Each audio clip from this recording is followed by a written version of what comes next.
in there and have the same chemistry, have the same game plan ability. You think about them last year, they ran the football effectively, inside zone run. It was quick RPOs off of that. And Carson Wentz was in a rhythm. There was a flow to the offensive football. Now they're just a bad drop back football team. Like they'll run the football occasionally, but now they get into these moments where they try to just be a drop back pass team, and that's not them. That's not what they had success in last year. And Carson Wentz he's still playing good football, but there's just too many times where they just go into a lull and they just disappear for 2 or 3 quarters as an offense, and there's not really any rhythm to that. And I think that I have to pinpoint it on those 2 guys that they're missing, because Doug Peterson can only do so much. He's a head coach.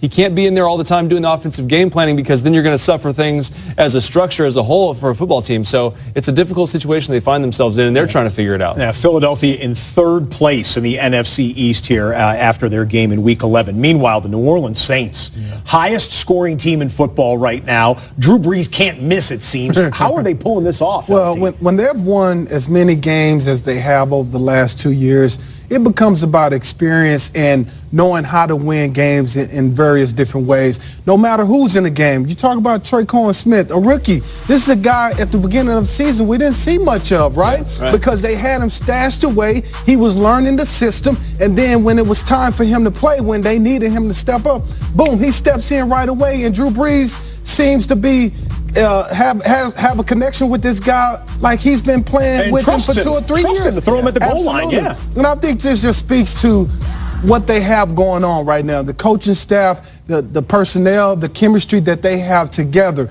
And then the other thing is their defense over the last 3 or 4 games has really played at a high level. And if their defense continues to play like this, guys, it's really reminded me of the way they secondary played last year. If they play like this, I'm sorry, no one is beating this team. If they're playing like defensively, shutting people down and scoring like this, it just give them a trophy right now. I don't crown him. I don't crown him. But that Eli Apple trade was very significant. Yes, it was.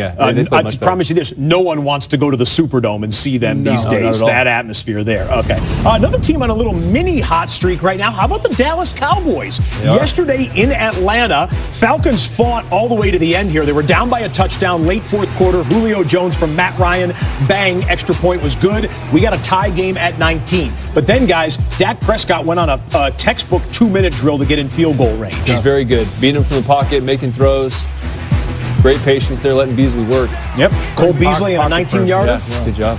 Got up. They had conserved their timeout, so they get it down to the final play. 3 seconds left. Brett Maher from a very makeable 42-yard distance.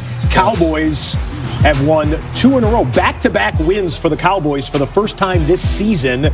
They are now 5-5 on the year. Washington in the NFC East. This one is tough to watch here. Not for Houston Texans. Let's give the Texans credit. They've won 7 in a row. Houston has, thanks in no small part to Justin Reed picking off Alex Smith in the end zone. 101 yards later. It's a long run for a quarterback. That was a huge turn of momentum. Yeah, it was huge. But guys, here's the play that may have changed the Washington season. Alex Smith breaks both bones in his lower right leg, a gruesome injury, season-ending. Joe Theismann on hand. This was 33 years ago yesterday that Theismann broke his leg in a game. Houston wins at 23-21, but Washington loses the game and their quarterback. NFL media insider Ian Rappaport joins us right now. Ian, such a brutal injury, they couldn't even wait for surgery on Alex Smith, could they?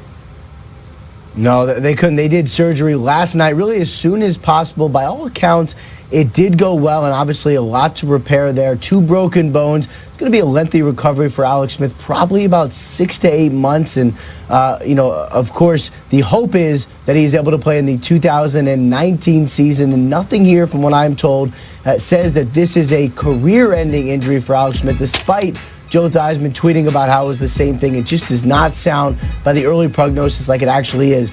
But if he does run into trouble, if there is an injury situation that prevents him from playing, he's incredibly well protected. $77 million guaranteed for injury from his latest contract. That's through the 2020 season. So at the least, Alex Smith is covered money-wise. Meanwhile, it's going to be Colt McCoy, someone who they have a lot of confidence in going forward. And by the way, Mark Sanchez was just signed to be his backup. Yeah, Colt McCoy on a short week. Washington goes to Dallas. Thanksgiving, the middle game of the triple games on Thursday. First place goes to the winner. Going to be a good one. Thank you, Ian. Yep. All right, up next, we're going back to the Coliseum as Tyler